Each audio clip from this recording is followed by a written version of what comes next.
আসসালামু আলাইকুম। আসলে একটা ব্যাপার হচ্ছে যে যদি কোনো ফল জাগ দিয়া পাকানো হয় তাহলে সেই ফলের অবস্থা ১২টা বাজে। আমি অনেক বড় একটা কাঁঠাল কিনছিলাম।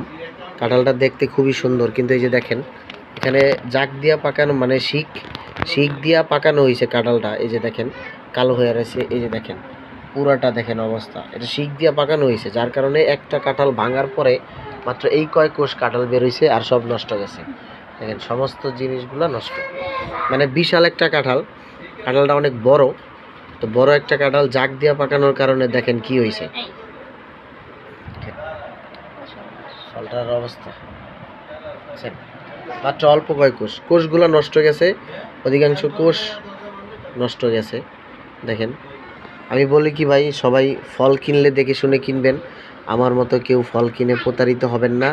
আর সবচেয়ে বড় কথা হচ্ছে যে একটা কাঁঠালের মধ্যে মাত্র এই কয়টা কোষ হয়েছে, আর অধিকাংশ কোষ নষ্ট গেছে। এই দেখেন এগুলো সব নষ্ট, পচা, এগুলো সব নষ্ট আর পচা গেছে। আসলে শিক মানে শিক দিয়া পাকানোর কারণে কাঁঠালগুলো এরকম নষ্ট হয়েছে। তো ফল কিনলে সবাই দেখে শুনে কিনবেন। কেউ ফল এভাবে না দেখে শুনে কেউ ফল কিনবেন না। যাক, কাঁঠাল খাওয়া না গেলেও কাঁঠালের বিচি খাওয়া যাবে। বিচি যা আছে সব নিয়ে নাও।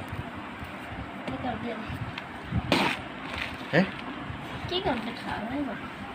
সব ভাইয়া বিচি নিয়ে নাও। এই কোষগুলা বড় হইতো, এই কোষগুলা বড় হইতো না।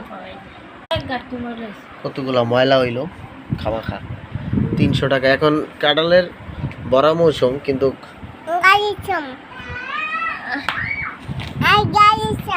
এটা হইলো কাঁঠালের মোতা। দেখেন এটা এটা কাঁঠালের মোতা। এই যে এটা জাগ দিয়া পাকানোর কারণে, মানে শিক মাইরা পাকানোর কারণে এই অবস্থা হয়েছে। কত মোটা চামড়া, চামড়াটা অনেক মোটা, অনেক মোটা চামড়া।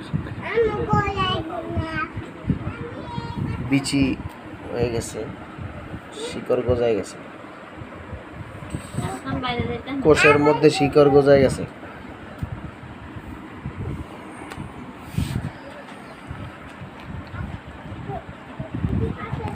যাক, যা আছে আলহামদুলিল্লাহ, কোনো সমস্যা নেই।